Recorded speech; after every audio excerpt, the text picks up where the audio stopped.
durante todo este mes de enero han estado estudiando el tema la Biblia. El próximo mes de febrero estudiarán otro tema y ya el próximo domingo, Dios mediante, subirán aquí y dirán algo acerca de lo que han estado estudiando durante todo el mes de enero. Vamos a orar un momentito, hermanos, por favor, vamos a orar. Cierra tus ojos ahí donde estás. Queremos pedir la ayuda, el respaldo, la bendición del Señor sobre este tema, sobre este estudio que estamos comenzando nuevamente, las famosas 7 iglesias del Apocalipsis. El domingo pasado vimos el mensaje del Señor a la iglesia de Éfeso. Hoy nos tocaría estudiar el mensaje del Señor a la segunda iglesia, la iglesia de Esmirna. Pero vamos a orar. Padre Celestial, te damos de verdad, de todo corazón, muchas gracias por el privilegio que nos das de tener tu palabra en nuestras manos.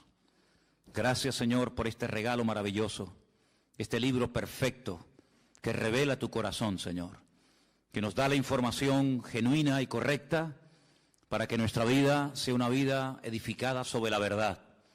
Y pedimos que en esta tarde tu palabra que va a ser expuesta, Señor, sea expuesta con la gracia de tu Espíritu Santo y que pueda caer en corazones realmente preparados y sedientos de palabra. Y como dice este hermoso libro, que el que tenga oídos para oír, que oiga lo que el Espíritu dice a la iglesia. Señor, que en esta tarde verdaderamente tú puedas hablar a nuestras vidas y podamos salir de aquí sabiendo que tú hoy has hablado a nuestras vidas y a nuestros corazones. Ponemos este tiempo de estudio de tu palabra en tus manos y pedimos tu ayuda y tu respaldo en el nombre de Jesús. Amén. Vamos al libro del Apocalipsis, hermanos, por favor, y vamos a leer el mensaje del Señor a la iglesia de Esmirna. Capítulo 2 del Apocalipsis, por favor. Capítulo 2, del versículo 8 al versículo 11. Apocalipsis capítulo 2, del versículo 8 al versículo 11.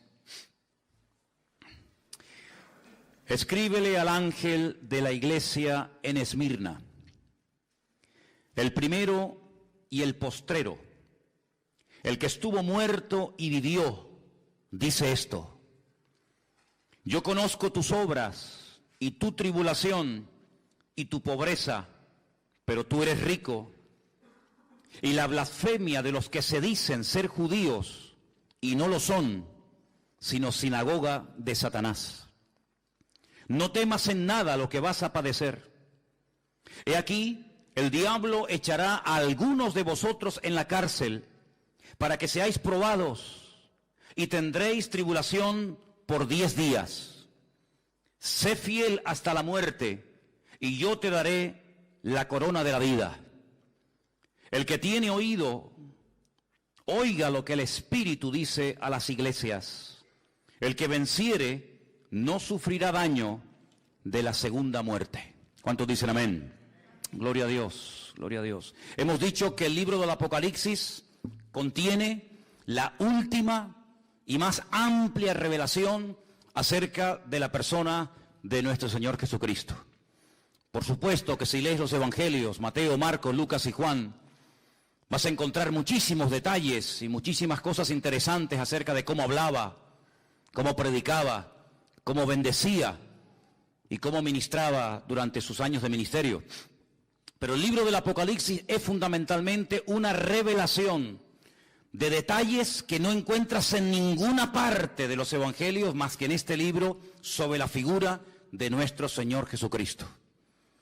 Así es que el apóstol Juan, que es el autor, el hombre que vivió más cerca del Señor Jesucristo que ninguna otra persona durante toda la historia del Nuevo Testamento, es una persona que casi ya está rozando los 100 años de edad.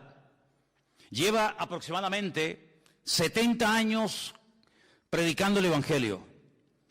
Conoció al Señor Jesucristo más o menos con 30 años de edad y ahora se encuentra en una isla, la isla de Patmos, una isla que tiene muy pocos kilómetros tanto de largo como de ancho, desterrado, dice él, por causa del Evangelio, por causa de la palabra de Dios. No está de vacaciones, no está de turista, sino que está condenado pues a morir de hambre, de sed, de frío o de soledad. Pero es allí, en medio de este caos, en medio de esta isla de piedra donde no hay prácticamente nada, donde el Señor Jesucristo se le presenta y lo primero que le dice es: no temas, no pasa nada, todo está bajo mi control. ¿Cuántos dicen amén?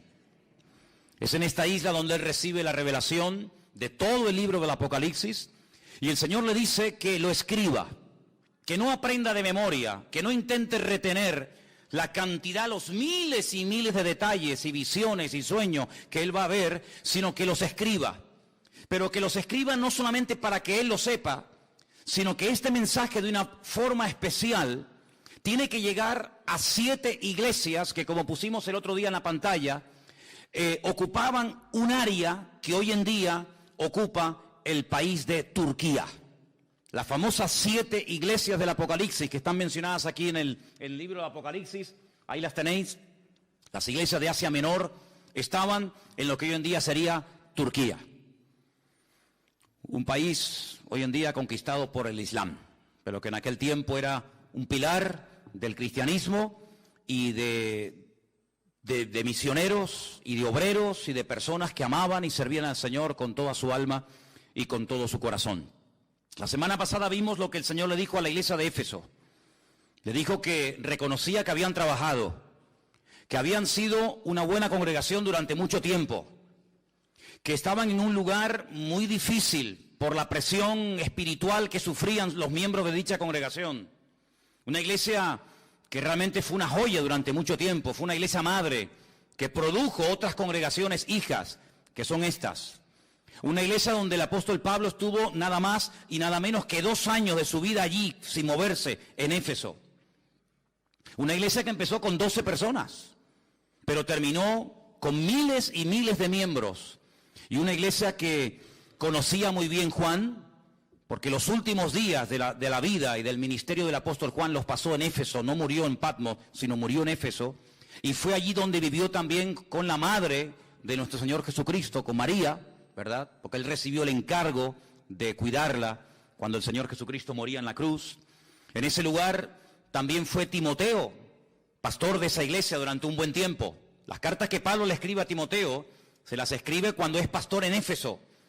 Allí también había un matrimonio que colaboraban activamente en la obra, un matrimonio que fue un apoyo tremendo para el ministerio del apóstol Pablo, porque además tenían la misma profesión de Pablo, y era Priscila y Aquila. También estuvo un tal Tíquico. Es decir, que los mejores ministerios de la época pasaron por esa congregación. Pero a 56 kilómetros de Éfeso se encontraba la ciudad de Esmirna. La ciudad de Esmirna era una ciudad muy importante. Era una ciudad que le llamaban la flor de Asia. Todos los piropos, la ciudad más hermosa, la ciudad más bonita de esa zona era precisamente la ciudad de Esmirna. La palabra Esmirna significa mirra. Era una ciudad que producía este elemento tan importante en la cultura religiosa de la época como era la mirra. Era una ciudad donde se cree que aproximadamente vivían más de 250.000 personas. Una ciudad bastante grande. Fijaros que el Señor, cuando le dice a Juan que le escriba a la iglesia, la forma como se presenta a la iglesia es muy interesante. Dice en el versículo 8, el primero y el postrero, el que estuvo muerto y vivió. Y esto no es casualidad, porque la ciudad de Esmirna fue fundada en el siglo XII antes de Cristo. Pero los lidios, no los libios, los lidios con D, la destruyeron completamente. Pero ustedes saben que Alejandro Magno, que tenía 4 generales muy importantes que tienen que ver mucho con la profecía del libro de Daniel, uno de ellos se llamaba Lisimaco, y decidió resucitar de los escombros a la ciudad de Esmirna. Después de 400 años de permanecer destruida, este general griego decidió volver a reconstruir la ciudad de Esmirna. ¿Sí? Una ciudad que estuvo muerta durante 4 siglos, pero que cuando Juan le escribe esta carta era una ciudad hermosa y activa y comercial y una ciudad muy importante. Por eso el Señor se presenta a la iglesia como el que estuvo muerto, mas he aquí que vive por los siglos de los siglos, amén. Como ustedes, ciudadanos de Esmirna, estuvieron muertos, esta ciudad no existía y nadie hablaba de ella y no había vida, ni había jóvenes, ni había nada, pues ahora esta ciudad ha resucitado. Exactamente igual el Señor hace con la iglesia de Esmirna. Yo estuve muerto, intentaron destruirme, pero aquí que estoy vivo otra vez. Por esa razón el Señor se presenta de esta manera a esta iglesia. Es una ciudad hermosa, espiritualmente hablando muerta, espiritualmente hablando pobre, pero materialmente tremendamente rica. Qué paradoja, ¿no? Una ciudad rica, una ciudad donde sobraba trabajo, una ciudad próspera, pero espiritualmente tremendamente pobre. Cuando ustedes leen, por ejemplo, la carta de quien la haya escrito a los hebreos, dice que muchos hermanos en aquella época sufrían el despojo de sus bienes materiales. Por eso la iglesia de Esmirna estaba pasando, entre comillas, una crisis económica. Por eso dice, ustedes son pobres, pero pone entre paréntesis, pero sois ricos, en el sentido de que lo más probable es que las autoridades romanas de la época le hayan quitado todas las posesiones materiales a los hermanos de dicha congregación. Y probablemente era prácticamente imposible conseguir para un cristiano trabajo en la ciudad de Esmirna. Por eso estaban pasando un momento muy difícil. Pero no solamente en esta ciudad había estos problemas, sino que además en esta congregación el Señor les da una palabra de advertencia. Es una de las pocas iglesias de las 7, es una de las pocas congregaciones que no recibe, digamos, una palabra de exhortación para corregir el rumbo, en el sentido de que hay falsa doctrina, enfriamiento del amor o falsas profecías. No. La iglesia de Esmirna recibe una palabra de advertencia porque viene un tiempo de prueba, viene un tiempo de persecución contra la iglesia. Y como el jueves nos predicaba Anderson en el mensaje acerca del Espíritu Santo, una de las 27 funciones diferentes del Espíritu Santo en la vida de un creyente y de una congregación, una de ellas es que Él nos recordará lo que Él nos ha enseñado, Él tomaría de Cristo y le glorificaría, y Él nos haría saber lo que ha de venir. En otras palabras, la iglesia de Esmirna tenía que estar preparada antes de y no después de. El Señor Jesucristo les dice a través de este mensaje que vienen 10 días de persecución. Ahora, no es algo literal. Hay un estudio muy interesante, que es el estudio de la numerología, gematría en hebreo, que tiene que ver con todos los números que aparecen en la Biblia. Aparecen muchísimos números. El número 10 no es un número literal en el sentido de que van a venir 10 días de persecución, sino es como una forma de decir, viene un periodo de tiempo, más o menos corto, de persecución. Pero en vez de decirlo así, dicen, vienen 10 días de persecución a la iglesia. Pero no es que sean 10 días, lunes, martes, miércoles, jueves, y ya está, no. Sino es un periodo corto de tiempo. Eso es lo que significa, vienen 10 días de persecución. El discípulo más aventajado, el discípulo más importante de todos los que tuvo el apóstol Juan, fue un tal Policarpo. No me va a dar tiempo y no voy a hablar de Policarpo porque no tengo tiempo de hacerlo, pero yo les pediría a ustedes, en internet tienen todo lo que quieran, lean todo lo que puedan de este gran varón de Dios. Policarpo fue uno de los pastores de esta iglesia. Fue muerto en la hoguera en el año 156 después de Cristo. Él era miembro de la iglesia de Esmirna. Simplemente un pequeño detalle. Cuando lo llevaron para prenderla en la hoguera y habían puesto la hoguera encendida para meterlo dentro y le dijeron, te damos la última oportunidad.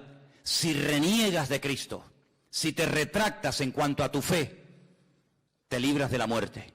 Y él dijo, no hace falta que me lleven a la hoguera, porque durante más de 80 años he estado sirviendo al Señor, jamás se ha portado mal conmigo y en el último momento de mi vida no le voy a renegar. Y dice que él salió corriendo y se metió dentro de la hoguera y de esa manera dio su vida por el Señor. Y esto fue en la famosa ciudad de Esmirna, la iglesia donde Policarpo asistía. Así que cuando leemos en el versículo 10 que viene tiempo de prueba, que viene tiempo de persecución a la iglesia no podía decir, es que no sabíamos nada. Yo nunca me olvidaré cuando un día, no sé cómo ni quién lo hizo, recibimos un correo, y fue un correo que muchas iglesias recibieron, de un pastor sirio. Un pastor de Siria mandó aquí una vez a esta congregación y a otras un mensaje. Y él decía, si nosotros hubiéramos orado más, cuando tuvimos tiempo para orar, si nosotros nos hubiéramos verdaderamente preparado y no hubiéramos perdido tanto el tiempo en cosas vanas y en cosas que no, al fin y al cabo no sirven para nada, hoy muchos de los hermanos de nuestra iglesia que han muerto como mártires estarían vivos. Pero no tuvimos tiempo, entre comillas, para oír la voz de Dios, para prepararnos. Y entonces bombardearon nuestra iglesia, quemaron nuestra congregación, mataron a muchos hermanos de la iglesia, porque no estábamos preparados. En el tiempo de libertad no nos preparamos creyendo que este tiempo iba a durar siempre, y no nos hemos dado cuenta de que nuestro país está siendo destruido. Y la última comunidad del mundo de hermanos nuestros que todavía hacían el culto y leían la palabra y hablaban en los cultos en arameo, el idioma de los tiempos del Señor Jesucristo, pues prácticamente desapareció. Y me venía esto a la mente porque el Señor lo que hace a través de su siervo Juan es decir a la iglesia, prepárense hermanos, que vienen tiempos difíciles, que vienen tiempos de tribulación, que vienen tiempos de prueba, pero no temáis. Como diciendo, todo está bajo control. El enemigo no podrá hacer con ustedes ni con nadie lo que quiera, sino que él irá hasta donde yo le permite llegar. ¿Cuántos dicen amén? Miren lo que dice el versículo 9, qué interesante. Yo conozco tus obras y tu tribulación y tu pobreza. Déjenme que les diga este dato, porque si en algún momento lo oyes o alguien te hace este comentario, quiero que tú ya sepas de antemano lo que te puede decir alguien. En la mayoría de los manuscritos que se han utilizado para traducir del griego al castellano este texto, en la mayoría, no en todos, en la mayoría de los textos, la palabra obras no aparece. Para que si algún día alguien te hace ese comentario, no te quedes con la boca abierta y diciendo, no. No. En la inmensa mayoría de los manuscritos, el texto dice, yo conozco tu tribulación y tu pobreza. En muy pocos manuscritos aparece la palabra obras. Por lo tanto, es un detalle que tienen que tener en cuenta. Pero no varía el texto en absoluto. Yo conozco tus obras, tu tribulación y tu pobreza, y la blasfemia de los que se dicen ser judíos y no lo son, sino sinagoga de Satanás. Aquí la palabra tribulación, hermanos, no solamente es un tiempo de persecución, de matanzas, de martirio y de crímenes, sino habla también, hace referencia a un tiempo de presión. A un tiempo en el que será muy difícil vivir tu vida y tu relación con el Señor. Un tiempo en el que vas a tener que aprender a trabajar y a moverte y a servir al Señor bajo presión. Y es que cuando vamos a la palabra de Dios, encontramos que el Señor nos quiere enseñar y nos quiere capacitar para poder trabajar y para poder servir al Señor en todo tipo de situaciones. No solamente cuando hay aplausos y reconocimiento y abundancia, etcétera, etcétera, lo cual es muy fácil, sino que el Señor fundamentalmente está más interesado en preparar y en entrenar a su pueblo para la tribulación, para la presión y para las dificultades que realmente para la prosperidad y para la abundancia. Y eso es lo que el Señor le está diciendo a la iglesia. Vienen tiempos en los que los creyentes en esta ciudad de Esmirna van a ser tremendamente presionados. Se van a sentir como gente pobre, como miserables, pero recuerden, ustedes son ricos. Porque la riqueza del creyente no depende de su patrimonio, porque la riqueza del creyente no depende de lo que tiene, sino depende de lo que es y al Dios que sirve. ¿Cuántos dicen amén? Por lo tanto dice, ustedes se sienten como pobres, no tenemos dinero, no tenemos mucho poder adquisitivo, no tenemos muchos recursos económicos, pero olvídense de eso. Vuestra riqueza no es lo que tenéis, vuestro patrimonio que nadie os puede quitar, dicho sea de paso, es la presencia y la gloria del Señor en vuestras vidas. Además dice que habla de la blasfemia. La palabra blasfemia se podía haber traducido, y yo pienso que hubiera sido una mejor traducción, por palabra calumnia. Es decir, vienen tiempos en los que a ustedes les van a levantar calumnias. Es decir, van a utilizar las autoridades contra vosotros, falsos testigos que os calumnien, para tratar de frenar el avance y desterrar definitivamente el testimonio de Jesucristo en la ciudad de Esmirna. Y uno dice, pero ¿cómo es posible todo esto? Te vuelvo a repetir, porque el Señor dice que para el mundo viene un tiempo de persecución para la iglesia, pero la iglesia lo tiene que tomar desde un punto de vista de que está siendo probada por el Señor. Y dice la Escritura que la fe del creyente, tarde o temprano, sí o sí, tiene que ser probada por el fuego. Y una vez que sea probada, esa fe realmente sea una fe a prueba de bombas. Y sepa moverse en toda situación y en toda circunstancia, bajo presión, bajo libertad, bajo persecución o bajo lo que sea. Habla acerca de un tipo de personas en la ciudad de Esmirna que dice, se dicen judíos. Y esto tiene una doble interpretación. Unos comentarios dicen que cuando Juan emplea la palabra que hay personas que se dicen judíos, puede ser que efectivamente fueran judíos de raza, personas judías que se oponían al avance del Evangelio y al establecimiento de la obra del Señor en Esmirna. Puede ser. Pero otros comentarios dicen que puede ser que eran personas con tendencias judaizantes. Es decir, personas que no eran realmente judías, pero que querían hacerse pasar por judíos. Y la pregunta es, ¿por qué se querían hacer pasar por judíos en aquella ciudad? Porque los judíos gozaban en Esmirna del beneplácito de las autoridades. Porque se cuenta que en un momento de la historia, cuando la ciudad quiso ser restaurada, quiso ser reconstruida, los judíos levantaron de su patrimonio personal enormes cantidades de dinero que le dieron a las autoridades romanas y de esa manera recibieron el apoyo, el beneplácito de las autoridades, y ser judío en la iglesia, en la ciudad de Esmirna, no en la iglesia, perdón, en la ciudad de Esmirna, pues era un punto a favor, pero ser cristiano evidentemente era meterte en follones. Por lo tanto, algunas personas que no eran judíos de raza, de etnia, se hacían pasar por judíos para que de esa manera no tuvieran problemas con las autoridades romanas, pudieran desarrollar sus actividades comerciales, pudieran conseguir trabajo, etcétera, etcétera. Por eso dice, los que dicen ser judíos, que puede ser que lo eran, o también puede ser que no lo eran, pero se hacían pasar por lo que no eran para no tener ningún tipo de problema. En otras palabras, cuando alguien se hace pasar por lo que no es, la Biblia utiliza un término muy directo, y es la palabra hipocresía. La palabra hipócrita significa uno que usa una máscara. La palabra hipócrita se utilizaba en el teatro griego, greco-romano, cuando los actores utilizaban caretas para ocultar su verdadera identidad y para hacer un papel que no era verdaderamente el suyo, no era la esencia propia de ello, pero a los actores se les llamaba en cierto sentido hipócritas, no como un término despectivo, sino simplemente como alguien que utilizaba un disfraz, una careta, para que no se le reconociera públicamente. Hoy en día la mayoría de los actores actúan a cara descubierta, pero en aquellos tiempos no era así el teatro, era diferente. Por lo tanto, lo que el Señor está tratando de decir aquí es que la iglesia no tiene que parapetarse, no tiene que esconderse, no tiene que disfrazarse de nada ni de nadie, sino que tenemos que ser lo que somos con todo orgullo para la gloria del Señor. ¿Cuántos dicen amén? Dice el texto que iban a ser perseguidos. Y yo quiero pararme aquí y decir varias cosas referente a esto. Nosotros en este momento, aquí en Europa, concretamente aquí en España, no estamos siendo perseguidos. Pero esto no fue siempre así. Esto no fue siempre así. El que ahora en este momento no quemen nuestras iglesias, no echen a nuestros hijos de las universidades y de las escuelas, que nos dejen leer la Biblia, que podamos tener un culto con un cartel fuera y cantar y todo el barrio irnos, no siempre fue así. En este país ha habido persecución. España es un país bañado con sangre de mártires.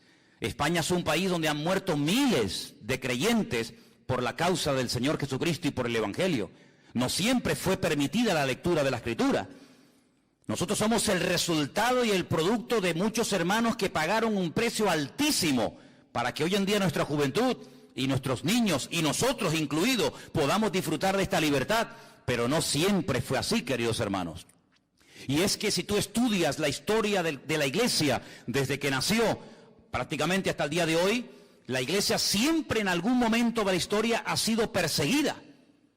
Tenemos ahí en el tablón de anuncios de la iglesia, yo les pediría que después se acerquen y lo vean, los países donde en este momento están nuestros hermanos sufriendo terribles persecuciones. Sin lugar a dudas, de todos los países que en este momento hay persecución, el más el más complicado, el más difícil, donde realmente es un peligro el ser creyente, es en Corea del Norte. Es el país donde más persecución hay en este momento contra la iglesia.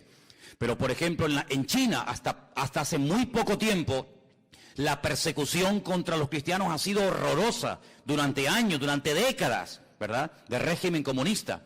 Pero como bien saben ustedes, yo hace unos días estuve con un pastor chino, en el barrio chino de Londres, y este hermano me decía que la iglesia está creciendo, que tienen varios cultos durante la semana, pero China es un país donde han estado perseguidos los hermanos durante muchísimo tiempo, pero hoy por hoy hay más de 7,000 chinos que cada semana están entregando sus vidas a Cristo y bautizándose para la gloria del Señor. Es decir, que donde más los han perseguido es hoy por hoy donde más está creciendo y extendiéndose el Evangelio. ¿Cuántos dicen amén? ¿En Europa hubo persecución? Claro que sí, pero gracias al Señor estamos temporalmente pasando un tiempo de libertad. Pero el Señor no tiene que pedirle permiso a nadie para que en un momento determinado, si Él lo considera oportuno, por un breve periodo de tiempo, la iglesia, su pueblo, sus hijos, seamos probados con algún tipo de presión, con algún tipo de persecución. El creyente tiene que partir de la base de que por muy bien que lo quieras hacer, por muy bien que te comportes, por muy buen testimonio que tengas, en cualquier momento se pueden levantar enemigos contra ti. El apóstol Pedro es muy claro cuando habla a los hermanos que están siendo perseguidos en aquella época y le dice: hermanos, por favor, no sorprendáis del fuego de la prueba que os ha sobrevenido, como si alguna cosa extraña os aconteciese. Los padecimientos que estáis pasando en este momento en otras latitudes, en otras naciones del mundo, también hay hermanos que los están experimentando y sufriendo. Por lo tanto, si en algún momento nos enteramos, o tú mismo, en la familia, en el trabajo, en la universidad, o donde sea, te sientes presionado, perseguido, cuestionado, etcétera, no te sorprendas, va en el paquete, va incluido que en un momento determinado, sin necesidad de pedirte permiso, Dios te puede poner a prueba en este área de tu vida si Él lo considera oportuno. ¿Pero qué le dice el Señor a la iglesia? ¿Solamente le da la información? ¿Para qué? ¿Para asustarla? No, para prepararla. Pero además le dice: no temas. Y esta expresión, hermanos, no temas, es una expresión que a mí de verdad me fascina, porque el Señor sabe que como seres humanos en algún momento podemos tener miedo. Hay gente hoy en día, tal vez entre nosotros puede ser, que haya gente que le tenga miedo a cosas que si las contaras y las dijeras, tal vez alguna persona se reiría, pero a ti realmente te da temor. Hay gente que es incapaz de acercarse al borde de una montaña porque dice que se le va la cabeza y tiene miedo a las alturas. Hay gente que tiene miedo a los gatos. Hay gente que tiene miedo a quedarse solo o sola. Hay gente que tiene miedo a caer enfermo. Hay gente que tiene miedo a dormir con la puerta cerrada y tienen que dormir con la luz encendida. Hay tanto tipo de temores. Pero el Señor a todos y a cada uno de nosotros, en cualquier circunstancia o situación en la que nos encontremos, siempre el Señor te dirá: no tengas ningún temor, no temas. Yo estoy contigo y nadie te podrá hacer frente en todos los días de tu vida. ¿Cuántos dicen amén? ¿Señor nos puede probar? Claro que sí. Hay un versículo que quiero leerlo, lo tengo aquí apuntado, no quería olvidarlo. Está en 2 de Timoteo 3:12, te lo leo y dice: todos los que quieran vivir piadosamente en Cristo Jesús padecerán persecución. ¿Conocías ese versículo? Todos los que quieran vivir piadosamente, ordenadamente, santamente en el Señor, padecerán persecución. 2 de Timoteo capítulo 3, versículo 12. El Señor le dice a la iglesia: vais a ser perseguidos, pero no tengáis ningún temor. Y le dice: sigan siendo fieles. Esa expresión cuando le dice sean fieles, en el texto original dice sigan siendo fieles. No es que a partir de ahora vais a ser fieles, no, hasta aquí habéis sido fieles. Pero cuando venga la persecución, seguid perseverando en vuestra fidelidad. Y hermano, es que hay un ingrediente, hay una asignatura que no puede ser en nuestras vidas, una asignatura pendiente, y es la constancia en el Señor. Imagínense la cantidad de gente que hemos conocido en todos estos años. Me doy cuenta que hay mucha gente que empieza bien, se animan, comienzan a leer la Biblia, comienzan a venir a los cultos, comienzan a interesarse por las cosas del Señor, pero hermano, eso está muy bonito y está muy bien. Pero aquí lo importante no es tener una buena temporada, aquí lo importante es ser fiel, como dice aquí, hasta la muerte. ¿De qué sirve que leas durante un mes todos los días la Biblia y te levantes temprano a orar, si luego al mes siguiente no sabes ni dónde dejaste la Biblia y ya ni siquiera te acuerdas del Señor ni de orar? No quieras correr y abarcar demasiado en poco tiempo. Sed fieles y constantes hasta la venida del Señor, dice la Escritura. Estad firmes y constantes creciendo en la obra del Señor siempre. La Biblia apela continuamente a la fidelidad, a la constancia, a la perseverancia, un día y otro día, sin afanarse, sin preocuparse, sin ningún temor, sin ninguna preocupación, sino dependiendo el minuto a minuto, el día a día de la presencia de nuestro Dios. Vienen tiempos difíciles, vienen tiempos de prueba, vais a ser probados, pero no temáis, sed fieles, aprender a perseverar. Y es algo muy interesante ver que en la iglesia, en la ciudad de Esmirna, se levantaron todo tipo de calumnias y todo tipo de acusaciones contra los hermanos. Leyendo esto y preparándome para este mensaje, descubrí que las 5 cosas que utilizaban las autoridades de la ciudad de Esmirna contra los hermanos eran estas. Se les acusaba de ser desleales al César de Roma. Al César de Roma se le llamaba Kairos. ¿Qué te parece? La palabra Kairos se traduce por Señor, pero no es Señor José, Señor Antonio, Señor Jorge, Señor Juan, sino Kairos es el Adonai, es la máxima autoridad, ¿verdad?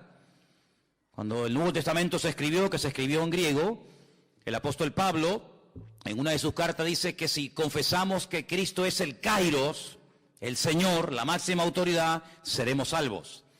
El César de Roma era el que tenía este título, la máxima autoridad, el Señor. Por lo tanto, había que ofrecerle pleitesía, había que postrarse delante de un busto, delante de una estatua del César de turno, cuando pasabas por delante de él. Los cristianos se negaban rotundamente a adorar como si fuera un dios al César de Roma. Los cristianos estaban dispuestos a morir antes de doblar sus rodillas y adorar al César como si fuera un dios. Eso fue lo que le dijeron a Policarpo en el 153 después de Cristo. Pero ¿qué más te da? Di que el César es el Kairos, que es el Señor, y después te vas a tu casa y aquí no ha pasado nada. Pero él dijo, bajo ningún concepto, el Kairos, mi autoridad y mi Señor no es un hombre, es mi Señor Jesucristo. ¿Cuántos dicen amén? Por eso eran acusados de ser gente peligrosa, de ser gente desleal a las autoridades de la época, nada más lejos de la realidad. Segunda calumnia o acusación, que era gente inmoral y practicaban el canibalismo.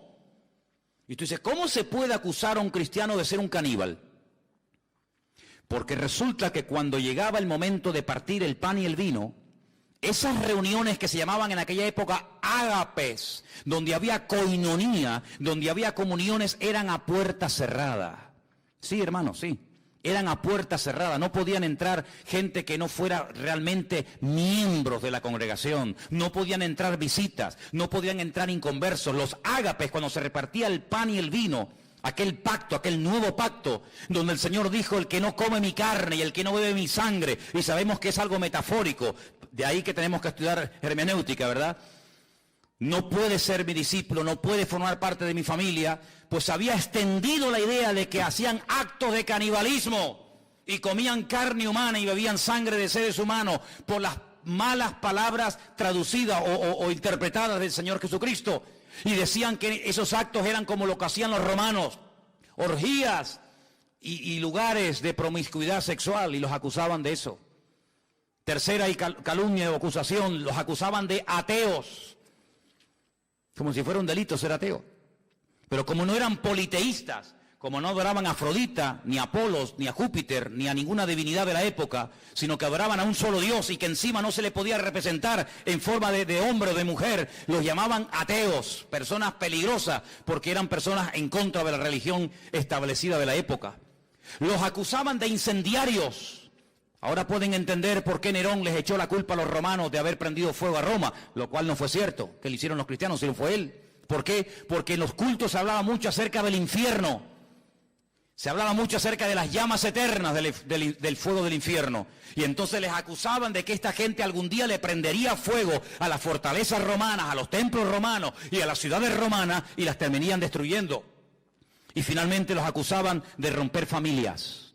Es decir, el Evangelio a veces distancia y separa miembros de la familia. Seamos sinceros. La Biblia nos enseña que a veces cuando una persona se convierte, tus familiares por un tiempo, no siempre, pero por un tiempo, pueden llegar a convertirse en tus peores enemigos. Cuando yo me convertí y comencé a asistir a una pequeña congregación en Las Palmas, había una chica que se había convertido, que había sido drogadicta y había practicado un tiempo la prostitución. Y su padre delante de mí le decía: prefiero verte otra vez drogándote y prostituyéndote que yendo a esa iglesia a adorar a ese Dios y juntándote con esa gente. ¿Y cómo un padre le puede decir eso a una hija? Pues se lo decía, hermanos. Y a veces cuando tú te conviertes al Señor con toda la alegría, ¿verdad? Y con todo el gozo del mundo que conlleva el tener a Cristo en tu vida, vas a tu hermano, a tu sobrino, a tus hijos, a tu padre, a tu madre, a tu marido, y resulta que se te vuelven en contra. Y tú dices: pero ¿cómo puede ser esto? Te vuelvo a repetir, va en el paquete, no te sorprendas. Todos, o la mayoría de los creyentes que hemos aceptado al Señor, que no hemos nacido en hogares, entre comillas, de cristianos practicantes, como lo que consideramos hoy en día, hemos tenido que pasar por esas tribulaciones y por esas pruebas. Pero, ¿qué dice la Biblia? No temas, persevera, sé fiel hasta la muerte y el Señor te dará la corona de la vida. ¿Cuántos dicen amén?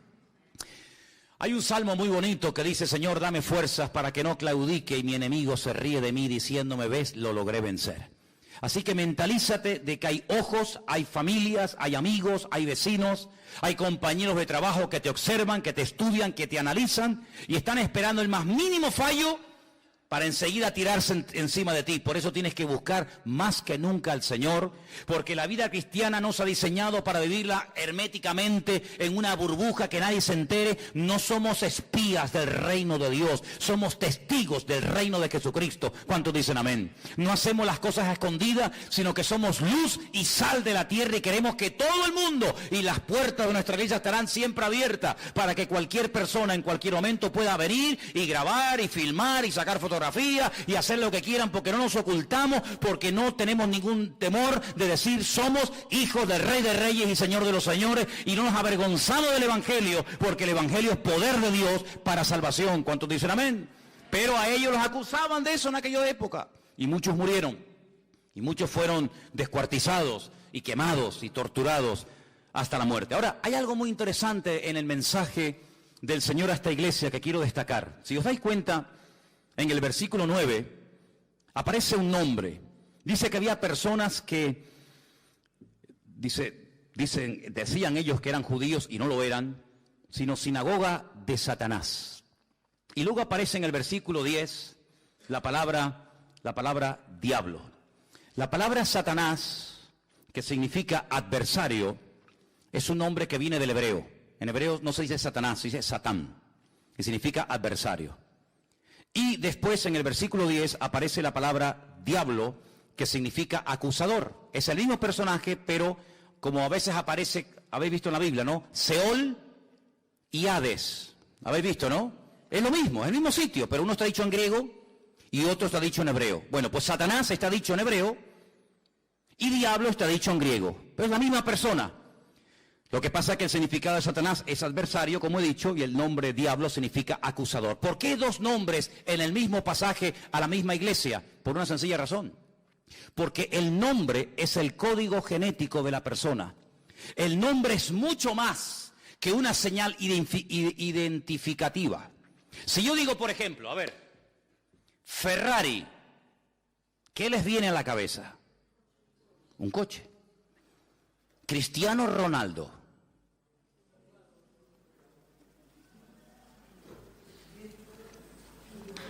¿Sí o no? El nombre conlleva muchas cosas, mucho más que simplemente decir este es Juan, este es Pedro, este es Antonio. En la Biblia, la palabra nombre es Shem. Quédense con eso. Shem. La palabra alma es Neshama. Shem, Neshama. Nombre, alma. Si yo les escribo la palabra alma, que es la vida, ¿verdad? En medio de la palabra Neshama, la palabra alma, dentro está la palabra Shem. Está la palabra nombre. Cuando el Señor trataba con mucha gente a lo largo de la historia, había momentos, no siempre, había momentos en los que le cambiaba el nombre a la persona. Porque el nombre es como una especie de código genético, es una especie de esencia que se revela a través del nombre. Cuando vieron en un parto que un niño salía y que el otro que era gemelo la agarraba por el talón, por el calcañar, dijeron en ese momento, ¡ay, mira, es un Jacob! Es un suplantador, es uno que quiere salir primero y agarra al hermano por el pie. Y le pusieron Jacob, porque es uno que quiere suplantar, no quiere salir el primero, pero el hermano se le adelantó. Ya dije una vez que en la cultura hebrea el tema de los gemelos se explica con una botella. Si en una botella de cuello muy estrecho metemos una piedra y después volvemos a meter otra piedra, ¿qué piedra sale primero? ¿La primera que metió o la segunda? La segunda. Entró una piedra, se fue al fondo, metí otra piedra y se quedó encima de la piedra anterior. Luego la segunda que entró sale la primera y la primera que entró sale la segunda. Así se explica en hebreo el tema de los gemelos. El primero en ser fecundado sale el segundo y el segundo fecundado sale el primero. Jacob quería salir el primero y le agarra el tobillo a su hermano y le dijeron suplantador. Por eso la característica fundamental de la vida, de la esencia, de la personalidad de este personaje era que él siempre quería lo del otro. La bendición de mi hermano la quiero yo. El mejor lo quiero yo. Él siempre quería ir el primero. Cuando el Señor trata con él y le dice, es que así no puedes ir por la vida, porque el fin no justifica los medios, yo te voy a cambiar el nombre y nunca más te llamarán suplantador. Hay otro camino, hay otra forma, otra conducta en la vida que no es ni la mentira, ni la manipulación, ni la tergiversación, ni nada por el estilo, sino es un camino de obediencia, es un camino de santidad. Si tú quieres conseguir todo a lo bruto, puede ser que lo consigas, pero nunca podrás decir que fue el Señor el que te lo dio, sino fue tu fuerza, tu sabiduría, tu experiencia. De ahí que el Señor le diga al pueblo de Israel, cuidadito, cuando entréis en la tierra prometida, en la tierra de Canaán, cuidado que comiencen los rebaños a reproducirse y las cosechas a ser abundantes. Tengan mucho cuidado, no sea que caigan en el error, en la trampa de decir, mi fuerza, mi poder, mi sabiduría ha producido este imperio. No, Señor, ten mucho cuidado, porque antes de la caída es la altivez de espíritu y la soberbia. Como tú creas que el que suple tu necesidad es tu trabajo, eres hombre muerto, amigo. Como tú creas que tu experiencia y tu sabiduría es la que te ha ido abriendo camino en la vida, te estás atribuyendo la gloria a ti y se la estás robando al Señor. Lo que tienes, o se los atribuyes al Señor y nadie te lo puede quitar, o como tú te atribuyas la gloria, ten cuidado que lo que tanto sacrificio te costó conseguir, mañana cualquiera te lo puede quitar. Lo que Dios da, nadie te lo quita, pero lo que tú dices que tú has conseguido con el sudor de tu frente y con tu trabajo, ¿no os dais cuenta que Adán tenía que vivir del sudor de su frente? ¿Pero el creyente tiene que vivir del sudor de su frente?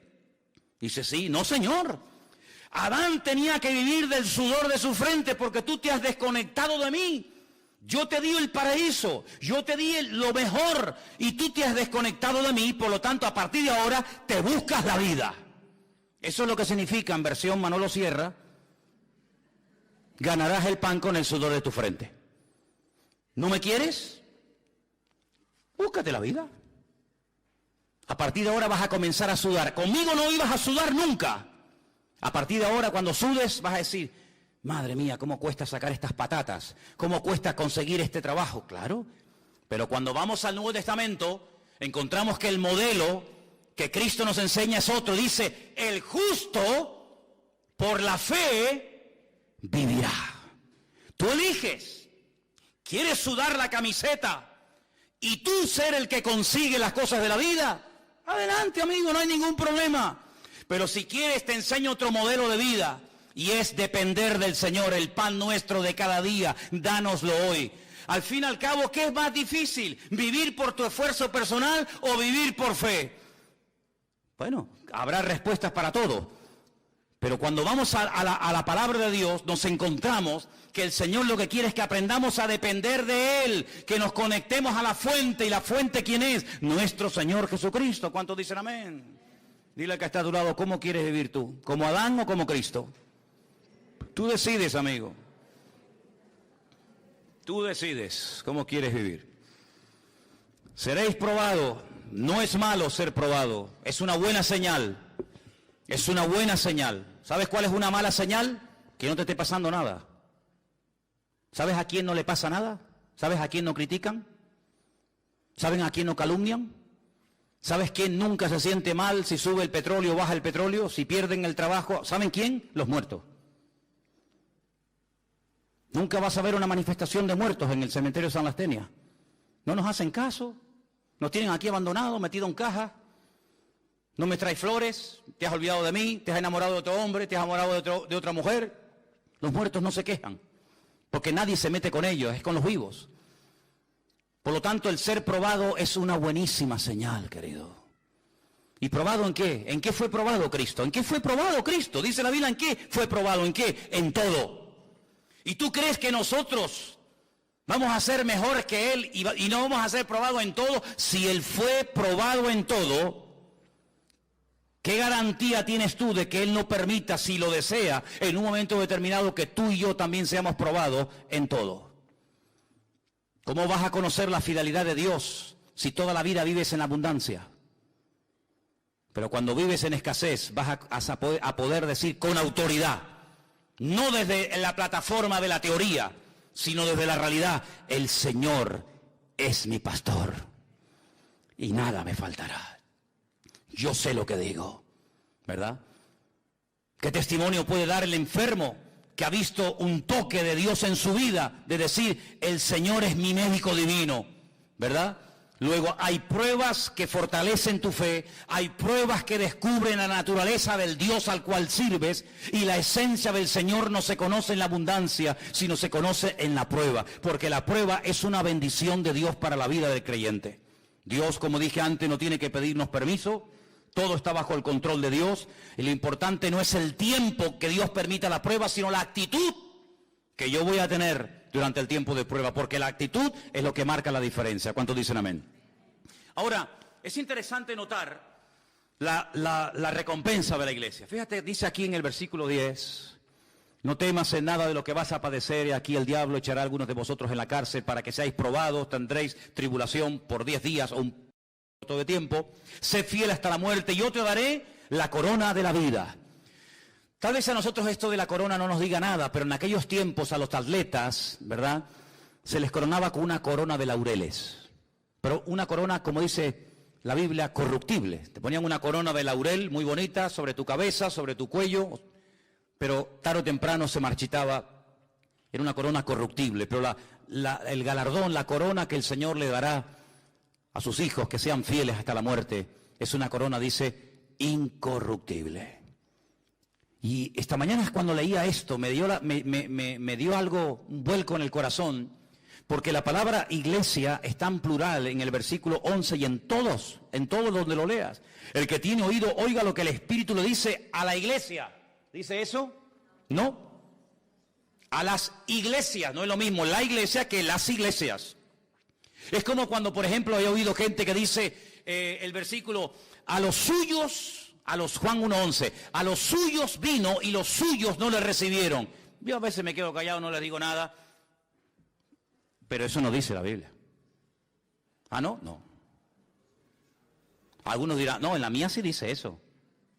Yo me corto un brazo como el de la película de la noche, que la Biblia suya no dice, a los suyos vino, sino que la Biblia dice, a lo suyo vino, y los suyos no quisieron recibirlo. Si yo vengo a lo mío, yo vengo a cumplir con la voluntad de mi Padre, yo vengo con un propósito eterno, y si ustedes no lo quieren recibir, no es problema mío, pero yo vengo a lo mío. Yo vengo a hacer la voluntad de mi Padre. No vengo a agradarles a ustedes, vengo a agradar a mi Padre. Y cada palabra que sale de mi boca no sale por mí mismo, sino que el Padre me da autoridad para que salgan esas palabras. Y las obras que yo doy dan testimonio de que mi Padre me está avalando y me está respaldando en lo que estoy haciendo. Bueno, pues así como ese versículo no dice eso, este tampoco dice que el que tiene oído para oír, oiga lo que el Espíritu dice a la iglesia. Bueno, pues si tengo que oír lo que el Señor dice a la iglesia, pues estaría... No, dice a las iglesias. Es decir, te amplía la visión, una visión amplia. No una visión local, sino una visión universal. ¿Qué le está diciendo el Señor no solamente a mi congregación, a mi iglesia local, a la cual pertenezco? Sino que le está diciendo el Señor a su iglesia, a sus congregaciones en todas partes del mundo. Cómo el Señor se está moviendo en estos últimos años en la iglesia a nivel general en el mundo. Eso me interesa saberlo a mí. ¿Por qué? Porque si tú estudias lo que se llama eclesiología, que es el estudio, el desarrollo de la iglesia a lo largo de la historia, tú te das cuenta que el Señor no trató con nuestros hermanos en la década de los años 80, igual que trató a los hermanos de la década de los años 60. La misma iglesia, el mismo evangelio, la misma Biblia. Pero Dios no se movió igual en los años 60 que en los años 80 que en el siglo XXI. Las cosas que están ocurriendo hoy hacía mucho tiempo que no ocurrían en la trayectoria de la iglesia. Por lo tanto, hay un mensaje local, hay un mensaje individual, pero también hay un mensaje colectivo. Y yo creo que una de las cosas, permítame que dé otra opinión personal, una de las cosas que el Señor nos está diciendo a todos los cristianos es: prepárense que vengo pronto. ¿Cuántos dicen amén? Porque ninguna iglesia, ninguna generación de creyentes ha estado más cerca de la segunda venida del Mesías que nosotros. ¿Vieron hermanos que murieron con la fe de verlo venir y no lo vieron? Pero nosotros en este momento estamos viendo profecías que hace 2000 años que no se cumplían. Estamos viendo cosas que se dan hoy en día tan fácilmente que hace 10 años atrás hubiera sido imposible que eso que hoy en día es normal se dé hoy por hoy. Por lo tanto, es muy importante que abramos los oídos y estemos atentos. Y hay algo que nos puede ayudar, a veces no tanto, pero a veces nos puede ayudar, y es oír las noticias, leer los periódicos, ver cómo habla la gente del mundo, ver cómo hablan en las tertulias, ver cómo hablan los políticos, y te das cuenta de que ha empezado el principio de dolores. Ustedes que están en la calle y que conocen a tanta gente de la calle, tú no palpas, no te das cuenta cómo habla la gente, qué preocupaciones tiene, qué temores tienes. Por eso dice la Biblia que en los últimos tiempos las iglesias tienen que estar atentos a los mensajes en plural que Dios está lanzando a su pueblo, porque el Señor no ha parado de hablar. El problema es que hay muchos que han dejado de oírle. Y cuando una persona no le oye es porque o no quiere oír o porque es sordo. Y la iglesia no es sorda, pero hay creyentes que a veces no quieren oír ciertas y determinadas realidades. Ahora, dice que la promesa para la iglesia es que les daría una corona de vida, pero algo muy interesante que le promete a esta iglesia, y es que no experimentarían, no sufrirían ningún daño de la muerte segunda. A lo mejor algunos de ustedes saben lo que es la muerte segunda, pero otros dicen, ¿cómo que la muerte segunda? Voy a ver si lo digo bien. El que nace una vez, morirá 2 veces. El que nace 2 veces, morirá una vez. Lo repito.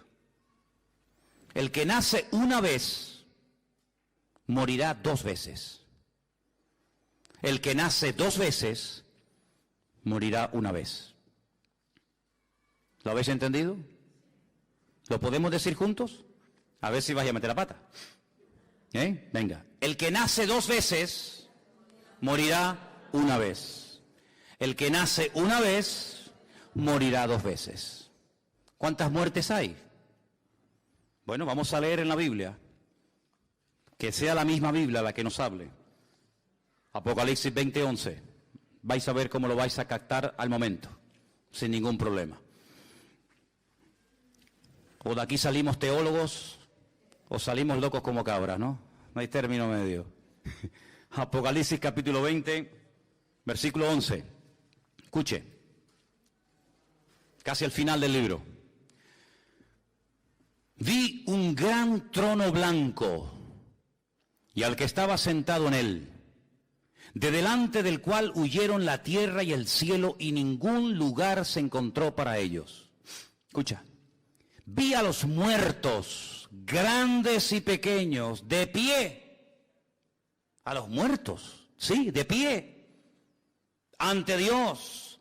Los libros fueron abiertos y otro libro fue abierto, el cual es el libro de la vida. Se hace mucha referencia al famoso libro de la vida. ¿Qué es el libro de la vida? El libro de la vida es el libro de familia de Dios. Ustedes tienen un libro de familia, ¿no? Y ahí aparece el nombre de los hijos, cuando nacieron. Pues Dios tiene un libro de familia, claro, imagínate cómo será el libro. El libro de familia de Dios se llama el libro de la vida. Hay otros libros, la Biblia habla de otros libros, sí, habla del libro donde se escriben lo que hemos hecho. El libro de las obras, ya eso está en el Antiguo Testamento. Pero luego habla del libro de la vida. Y otro libro fue abierto, el cual dice aquí es el libro de la vida. Ahora, un pequeño matiz, permitan que haga esta pausa. La palabra vida en hebreo nunca se puede escribir en singular, ¿vale? La palabra vida en hebreo es hayim y siempre es plural. No hay vida, hay vidas. Es una palabra muy interesante porque la Biblia habla de varias vidas, no de esta vida efímera y pasajera, ¿verdad? Entonces es el libro de las vidas, pero bueno. Fueron juzgados los muertos por las cosas que estaban escritas, ¿dónde? ¿En el libro de la vida? No, en los libros. Luego hay libros de registro de nuestra vida, lo que hicimos y por qué lo hicimos y cómo lo hicimos. No es que yo hice tal cosa, pero ¿cómo lo hiciste, mijo? Quejándote, lamentándote, ¿qué te crees? ¿Que es el número de lo que hace, el número de cosas? No, es con qué actitud haces las cosas. Entonces fueron abiertos esos libros según sus obras y el mar entregó los muertos. Ahí estaba Miriam, Leonardo DiCaprio, el de Titanic. El mar entregó los muertos que había en él y la muerte y el Hades. Hades es en griego, lugar de los muertos. Seol, lugar de los muertos, es en hebreo, lo mismo. Entregaron los muertos que había en ellos y fueron juzgados cada uno según sus obras. La muerte, fíjate que es como un ente particular, ¿no? La muerte, no es algo abstracto. La muerte y el Hades, dos cosas diferentes, fueron lanzados al lago de fuego. Esta es la muerte segunda. ¿Te das cuenta? Esta es la muerte segunda. Y el que no se halló inscrito en el libro de la vida fue lanzado al lago de fuego. Cuando una persona nace, y todos los que estamos aquí tenemos en común que todos hemos nacido, unos en un lugar, otros en otro, unos de una manera y otros de otra manera, etcétera. Hemos nacido físicamente, de un padre, de una madre, pero ese nacimiento no nos permite entrar en la vida eterna. Por eso el Señor Jesucristo a Juan en capítulo 3 de San Juan, lo pueden leer después en casa tranquilamente, les dice, mira Nicodemo, déjate de historias. No, es que yo sé que tú has venido de Dios porque nadie puede hacer, que te dejes de historia. No quiero piropos, no quiero que me estés haciendo la pelota, Nicodemo. Si no naces de nuevo, no puedes entrar en el reino de los cielos. Nicodemo dijo, ¿qué? Abraham nunca habló de esto, ni Moisés, ni David, ni Jeremías, ni Salomón. Nacer de nuevo, ¿eso qué es? Me estás diciendo que si no vuelvo a nacer del vientre de mi madre, no puedo entrar en el reino de los cielos. Y el Señor le dice, ¿y tú eres maestro de Israel? Y no entiendes esto, ¿por qué tipo de maestro eres tú? Lo que es nacido de la carne, carne es. Y lo que es nacido del espíritu, espíritu es. Vamos a ampliar el concepto. Pablo escribe una carta a los Efesios y les dice, Él, el Señor, os dio vida cuando estabais muertos en vuestros delitos y en vuestros pecados. No solamente de muerte se muere. No solamente una persona está muerta cuando lo llevas al cementerio y lo entierras, sino que hay personas que comen, hablan, respiran, dan discursos políticos, dan clases en la universidad, tienen familia y están muertos espiritualmente hablando, se sobreentiende. Porque somos espíritu, alma y cuerpo. Cuando el alma se separa del cuerpo, pierdes la vida física. Pero cuando el espíritu se desconecta de Dios, aunque tengas vida física, espiritualmente hablando, estás muerto, querido. Y cuando el Señor viene a nuestra vida, Él que dice, yo soy el camino, la verdad y la vida. Y hasta que Cristo no esté en tu corazón, aunque seas el hombre más famoso e importante del mundo, espiritualmente hablando, tú estás muerto. Por eso, si no naces de nuevo, no puedes heredar la vida eterna. Porque si nosotros heredásemos la vida eterna por nuestro nacimiento natural, por nuestro nacimiento físico, ¿para qué tuvo que venir Cristo a morir por nosotros en la cruz? Si ya simplemente por el hecho de nacer, ya soy salvo, entonces, ¿qué yo de salir por las calles y predicar el evangelio a nadie? ¿Qué necesidad tenemos de que Cristo viniera a este mundo? Ninguna. Pero no te das cuenta que cuando Adán se desconectó, cuando Adán se quedó sin la cobertura del Creador, quedó a la deriva. Sí, comía, tenía hijos, se reproducía, tenía amigos, viajaba, cantaba, bailaba, pero estaba espiritualmente muerto. Pero cuando se vuelve a producir la unión, la conexión entre el Creador y la criatura, ese espíritu que quedó desconectado, ese espíritu que quedó muerto, ¡pum!, vuelve otra vez a la vida. Y eso es lo que la Biblia llama nacer de nuevo. Por eso dije, el que nace una vez, es decir, el que nació porque su madre lo parió, pero no nació espiritualmente hablando, morirá 2 veces. Morirá el día que le toque, 14 de mayo del 2016. Hasta ahí llegó Juan Palomo. Ahí se murió. Pero ese hombre resucitará algún día. Y se presentará delante de Dios, ¿sí o no? Y el Señor abrirá el libro y dice, a ver, ve para acá, ¿cómo te llamas? Juan Palomo. Juan Palomo. O Juan Bochugo. No, Juan Palomo no aparece aquí. ¿Cómo que no aparece ahí? Pero si yo era el director de la Caixa, y yo era el catedrático, y yo era... Sí, pero es que aquí no aparecen títulos. Pero si yo di 1 millón de euros a Cáritas, que es que aquí no aparece en este libro lo que hiciste. Juan Palomo, por J, ¿verdad? Sí, si no tenía Juan. No aparece. Condenado a muerte. ¿Otra vez morir? La segunda muerte. La primera ya la tuviste el 14 de mayo del 2016. Ahora otra vez tendrás que morir eternamente. Porque cuando un vecino te fue a regalar una Biblia, te burlaste de él. Porque cuando alguien te invitó a la iglesia, pasaste olímpicamente, dijiste que te ibas a ver el Tenerife con no sé quién. Porque no tuviste tiempo, porque eras el tío más ocupado de la tierra, porque tenías tiempo para todo y para todas, menos para Dios. Entonces ahora vas a morir otra vez, pero de esta no te escapas, amigo. Entonces el que nace una vez, muere 2 veces, el día que te toca y cuando el Señor te juzgue en su presencia. Pero si tú naces 2 veces, yo nací el 2 de octubre de 1961 en Caracas, Venezuela. Yo nací una vez, pero hace no sé cuántos años atrás, alguien me habló de Cristo y yo le dije, Señor, cámbiame la vida, yo acepto a Cristo como mi Señor y mi Salvador personal. Y ese día en Las Palmas yo volví a la vida, volví a nacer de nuevo. Y entonces cuando yo muera, pues moriré una vez, pero cuando resucite y me presente delante del Señor, el Señor me dirá, buen siervo fiel, en lo poco fuiste fiel, en lo mucho te pondré. Entra en el gozo de tu Señor y viviré eternamente en la presencia del Señor. Por eso yo te pregunto esta tarde, ¿cuántas veces has nacido? 1. Ay, amigo, no te queda nada. ¿O has nacido 2 veces? El nacimiento físico nos mete en el planeta Tierra. El nacimiento espiritual nos introduce en la vida espiritual, en la vida eterna con el Señor Jesucristo. Por eso la promesa del Señor a Esmirna es esta. El que cree en mí no sufrirá, no experimentará ningún daño de la segunda muerte.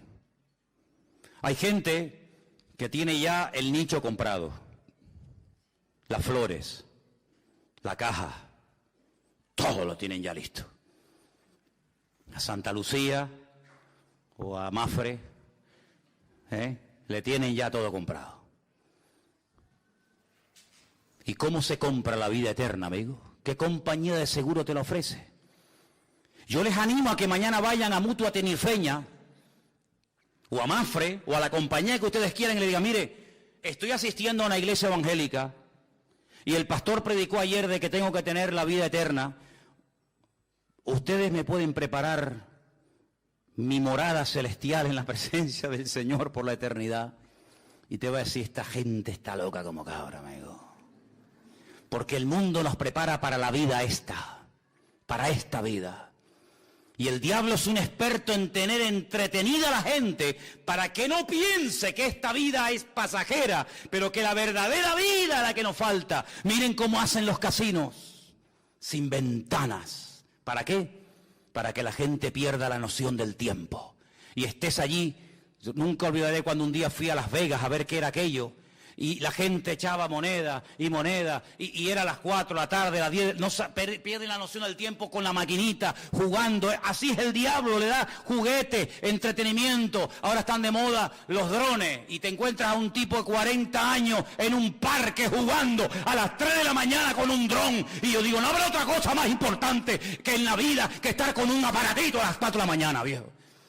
Y este era el regalo para el niño. ¿Qué niño? Era para él. Pasa con el cuento del niño. Se lo compró para él. 4 de la mañana allí. ¿Qué hace? No, aquí jugando.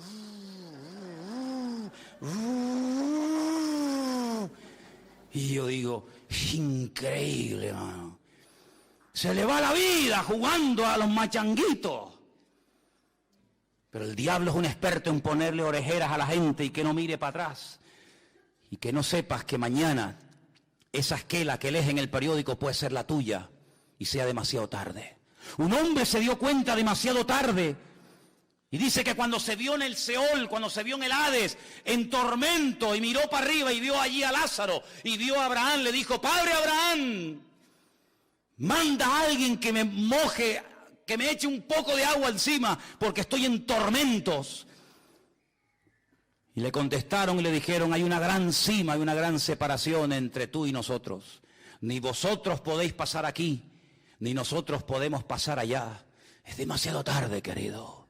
Tú tuviste tu recompensa en vida y este pobre la tiene ahora en la segunda vida. Bueno, pues entonces ya que yo no tengo remedio y ya que yo no voy a salir de aquí, estoy condenado eternamente. Ahora me acuerdo que tengo una familia enorme y un montón de hermanos. Manda, Padre Abraham, a alguien a mi casa para que le dé testimonio, para que no vengan aquí conmigo, porque para mí sería terrible ver aquí conmigo a mi padre, a mis hijos, a mi primo, a mis hermanos. Y Abraham le dice, a los profetas tienen, Abraham tiene, a Moisés tienen, que lean la Escritura y a través de la Escritura, a través de la palabra pueden llegar al conocimiento de la verdad. ¿Tú estás preparado para ese momento? Uno lo ve muy lejos, ¿verdad? Uno dice, pues si tengo 20 y pico, ni siquiera tengo 30 años, veo tan lejos, sí, hermano. Pero la iglesia de Esmirna, el Señor le dice, vas a pasar dificultades, vas a pasar persecución, pero si ustedes son fieles, si ustedes perseveran hasta el final, hasta la muerte, yo les daré la corona de la vida. Y amados, yo quiero que en esta tarde cerremos nuestros ojos un momento y te hagas esta pregunta, que es la pregunta más importante de toda tu existencia. ¿Tú le has entregado tu vida al Señor Jesús? Yo no te pregunto si estás viniendo aquí a la iglesia, lo cual sí está muy bien, muy bonito y es muy importante. No, yo no te pregunto eso. Hay muchos cultos a los que el diablo va también. Hay muchas congregaciones a las que el diablo le gusta ir. Yo no te pregunto si vas a una iglesia, si das ofrendas, si cantas. No, yo no te pregunto eso. Yo te pregunto si tú verdaderamente eres salvo y le has entregado tu vida al Señor Jesús. Porque si tú no le has entregado tu vida al Señor Jesucristo, tú arderás eternamente en las llamas del infierno, amigo. Y me da igual si usted cree o no cree en esto, es la pura realidad y es la palabra de Dios. Y cuando ese libro sea abierto, si tú no le has entregado tu vida a Cristo, tú recordarás toda la vida el mensaje que hoy aquí en Garcilaso de la Vega tú oíste, donde el Señor te confronta y el Señor toca y llama a la puerta de tu corazón y te dice, yo quiero ser tu Señor, quiero ser tu Salvador, quiero que nazca 2 veces para que mueras una sola vez. Y en la primera vez que naciste tú no tomaste parte activa alguna. Pero en esta segunda vez tú sí puedes decidir cuándo y dónde vas a nacer. Es cuando tú le abras la puerta de tu corazón al Señor y entiendas que el libro del Apocalipsis no se escribió para asustar a nadie, sino para revelar a Cristo.